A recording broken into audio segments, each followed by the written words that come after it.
spend a little time with me. So, a little background. It's Wednesday, 7 a.m. Before I work from home. It's been chaos in my life as far as my business is laid off.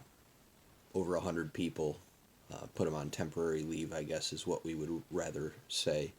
And got about another 40 people or so available to work from home. And from a technological standpoint, that's been a really difficult thing. My IT team and I, we've been up till 2 in the morning certain nights, getting things going, getting things ready to try to continue on. And it's a tough time. It's a really tough time. Our country as a whole, there's people sick out there. I know personal people that, pastors of churches that have had COVID. I know people who've passed away, who are related to people that work with my wife. She's here working at home too. And it's chaos. And it's not something we have a hold on or in control of yet.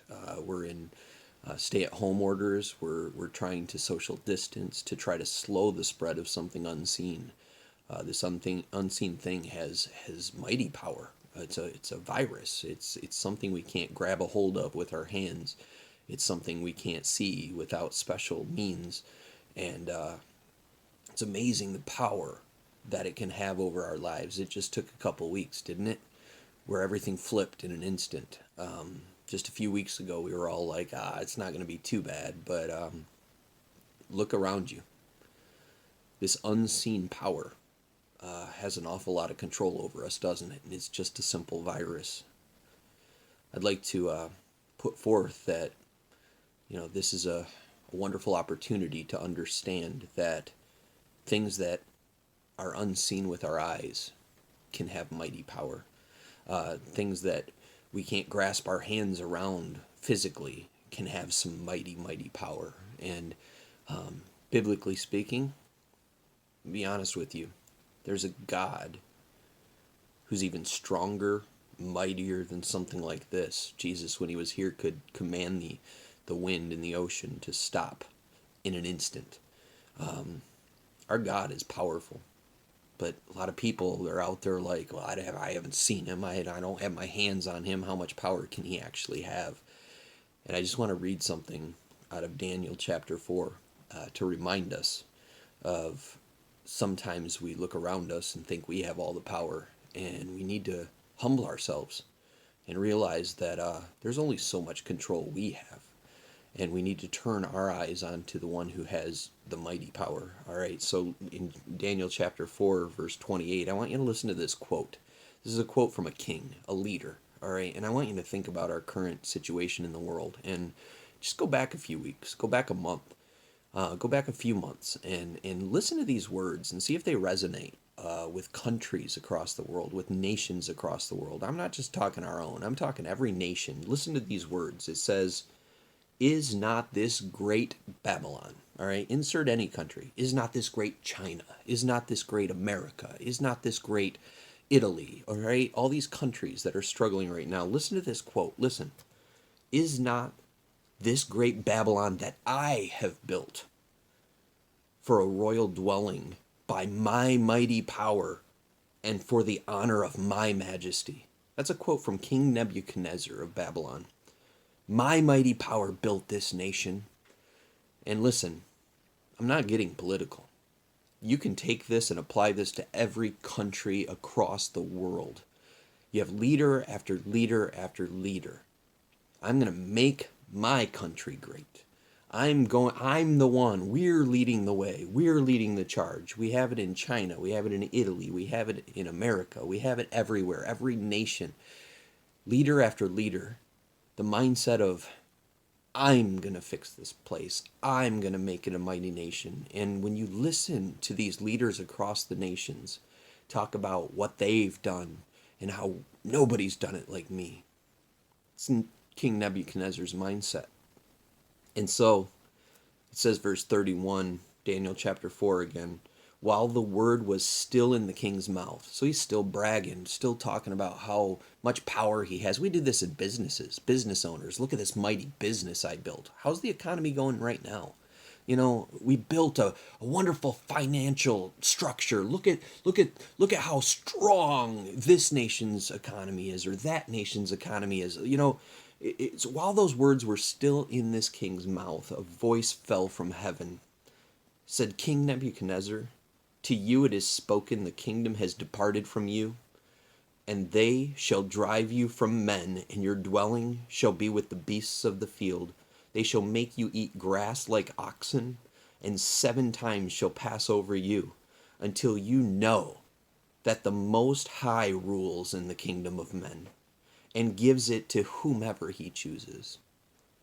God looks down at this Nebuchadnezzar, and he's like, listen, all right, you've done some mighty things, but let me tell you something.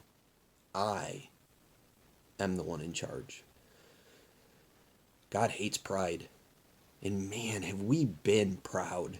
Have we been so proud about everything we've done, everything we've accomplished? And God's like, listen, let me remind you of something. So when moments like this happen in our world, this unseen virus we can't get a grasp on, maybe it's time to be like, you know, how in control am I?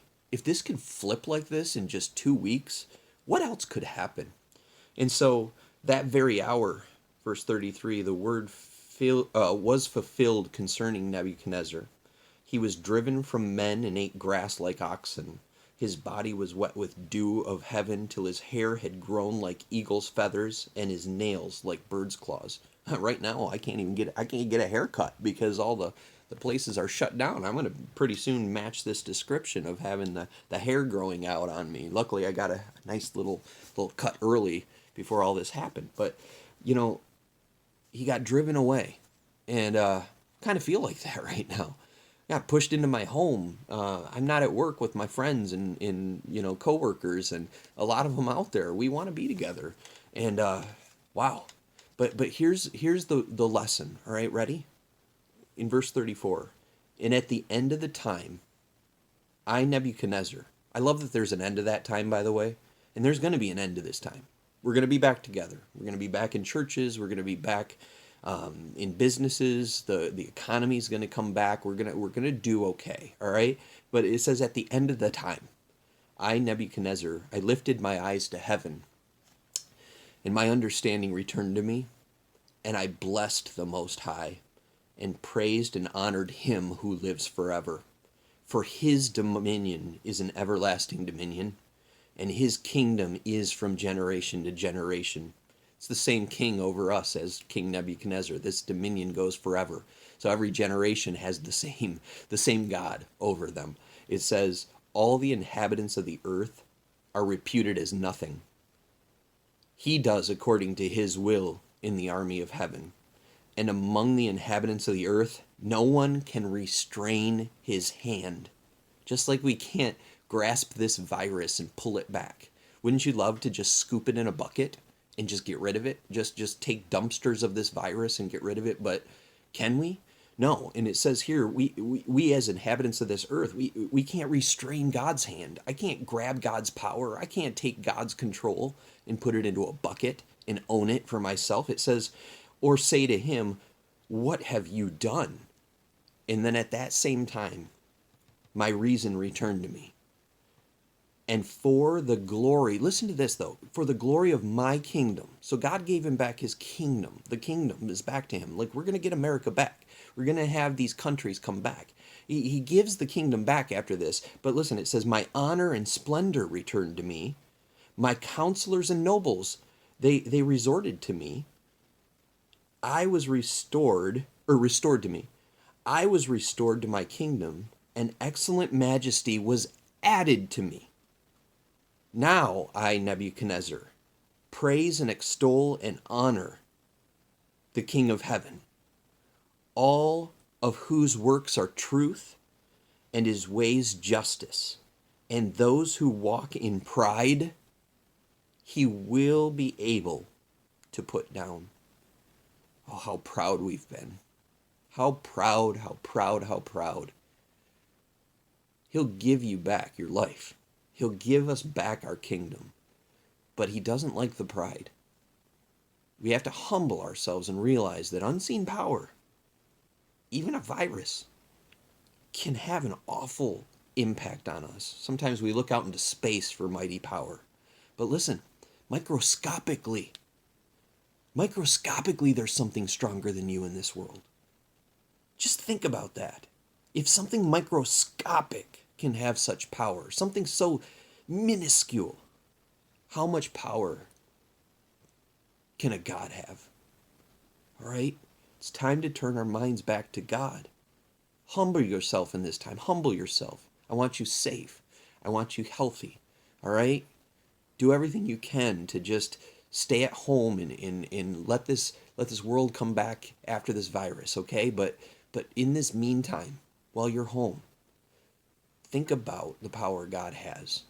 And think about how much power we really have. And humble yourself. Turn to him. He loves you. He's there for you. We're there for you. We love you. All right? Thanks for listening. I got to get to work. Bye.